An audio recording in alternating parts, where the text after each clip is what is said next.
के खिलाफ जंगी मोर्चे पर इस हथियार ने यूक्रेन को मजबूती दी थी। जर्मनी से सप्लाई हुए लेपर्ड टैंक जंग को करीब करीब यूक्रेन के पक्ष में करने का रास्ता साफ कर चुके थे।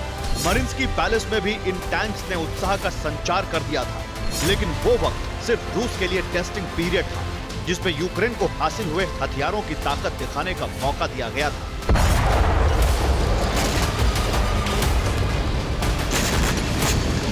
जिसके बाद रूस ने यूक्रेन के काउंटर ऑफेंस का जवाब कुछ इस तरह दिया।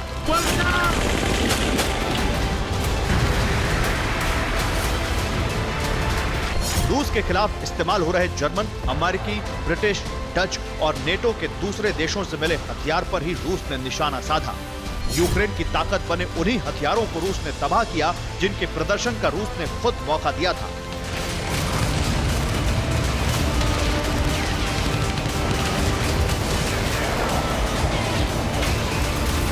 और इसमें सबसे ज्यादा नुकसान हुआ जर्मन टेक्नोलॉजी वाले उन टैंक्स को जिन्हें जंग में रूस के खिलाफ अजेय बताया जा रहा था। ये टैंक थे लेपर्ड 2A6। दावे के मुताबिक रूसी फोर्स ने यूक्रेन के तैनात किए लेपर्ड टैंक को टारगेट बनाया है। इनमें 12 टैंक सिर्फ 9 से 10 जून के बीच रूस ने तबाह किए हैं। इसके अलावा सिर्फ 5 दिनों में यूक्रेन को मिले कुल लेपर्ड टैंक का 18% भंडार नष्ट हो गया। यानी एक बार फिर यूक्रेन के सामने आमने सामने की जंग में टैंक का टोटा है। और यह स्थिति न सिर्फ यूक्रेन के लिए सबसे बड़े संकट का कारण बन गई, बल्कि नेटो के लिए भी हालात हैरान करने वाले हैं। ऐसा इसलिए क्योंकि जिन लेपर्ड टैंक की क्षमता को लेकर जर्मनी और नेटो देशों ने जो मार्केट बनाया था, वो रूस ने यूक्रेन की जमीन पर कुछ ही दिनों में न सिर्फ बर्बाद कर दिया, बल्कि नेटो के सदस्य जर्मनी के इंटेलिजेंस और तकनीक का भी तोड़ निकालने का रास्ता बना लिया। ऐसा कैसे हुआ, इसे भी समझिए। यूक्रेन की 31वीं ब्रिगेड को नेटो ने ट्रेनिंग दी थी। जर्मनी के लेपर्ड टैंक की ट्रेनिंग प्रोग्राम में शामिल थी, लेकिन यूक्रेन की टैंक ब्रिगेड रूसी हमले का जवाब नहीं दे सकी। नतीजतन वॉर जोन में ज्यादातर लेपर्ड 2A6 टैंक क्षतिग्रस्त हो गए और यूक्रेनी ब्रिगेड टैंक ध्वस्त किए बिना ही जान बचाकर भाग निकली। जिसके बाद जर्मनी के लेपर्ड टैंक पर रूस की सेना ने कब्जा कर लिया और सबसे बड़ा संकट यही स्थिति बन गई, क्योंकि दावा है कि रूस की जिस ब्रिगेड ने लेपर्ड टैंक को टारगेट किया, उनमें अच्छे टेक्नीशियन भी शामिल हैं और वो न सिर्फ टैंक को दोबारा रिपेयर करके इस्तेमाल कर सकते हैं, बल्कि वो इन टैंक्स की कॉपी करने में भी सक्षम हैं। तो क्या रूस ने जानबूझकर लेपर्ड टैंक टारगेट किए? क्या यूक्रेनी टैंक ब्रिगेड रूस के चक्रव्यूह में फंस गई, या फिर क्या नेटो की रणनीति का यूक्रेन शिकार हो गया? सवाल इसलिए क्योंकि यूक्रेनी ब्रिगेड को अगर नेटो ने टैंक के वॉर जोन में इस्तेमाल के लिए ट्रेनिंग दी थी, तो वो तकनीकी रूप से रूसी फोर्स पर भारी क्यों नहीं पड़े? और इससे भी बड़ा सवाल ये कि अगर यूक्रेन काउंटर ऑफेंसिव की रणनीति पर आगे बढ़ रहा था, तो प्लान बी क्या था?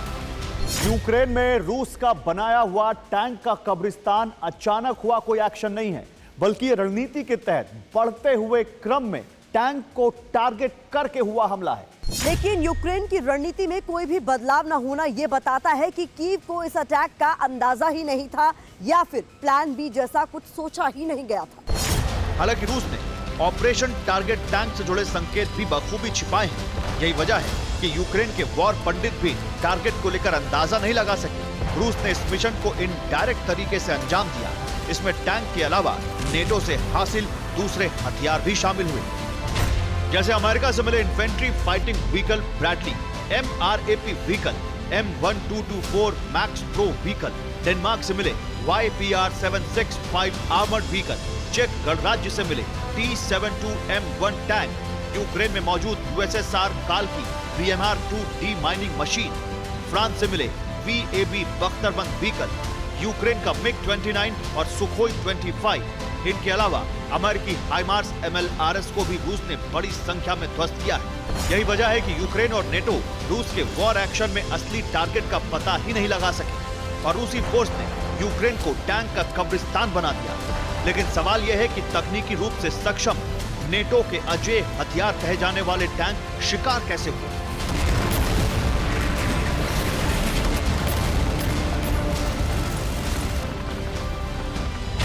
क्या यूक्रेन को नेटो ने दोयम दर्जे के टैंक दिए हैं? क्या यूक्रेन को तकनीकी रूप से खराब टैंक दिए गए?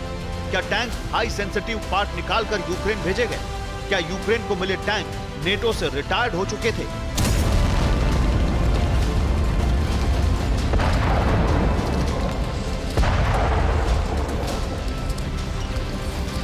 यूक्रेन को मिले टैंक्स की तबाही के बाद ये सवाल अब पूरी दुनिया में घूम रहे हैं। नेटो सदस्यों की मदद पर सवाल खड़े हो रहे हैं। यही वजह है कि जर्मनी ने फिलहाल यूक्रेन को दी जाने वाली लेपर्ड टैंक की खेप रोक दी है। हालांकि इस खेप में यूक्रेन को सिर्फ 14 टैंक ही मिलने थे, लेकिन ये टैंक देने से पहले विचार विमर्श का दौर जारी है।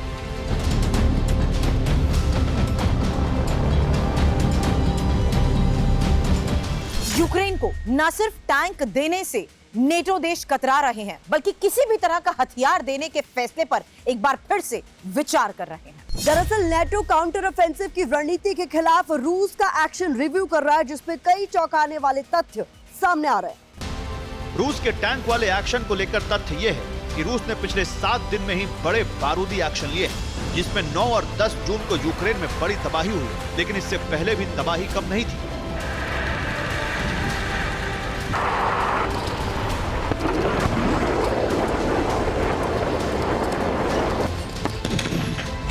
यही वजह है कि 7 दिनों में यूक्रेन के 200 से ज्यादा टैंक ध्वस्त हुए हैं। वहीं करीब 500 आर्मर्ड व्हीकल्स भी तबाह हुए हैं। इसके अलावा 6 फाइटर जेट्स और 2 हेलीकॉप्टर भी रूस ने उड़ा दिए।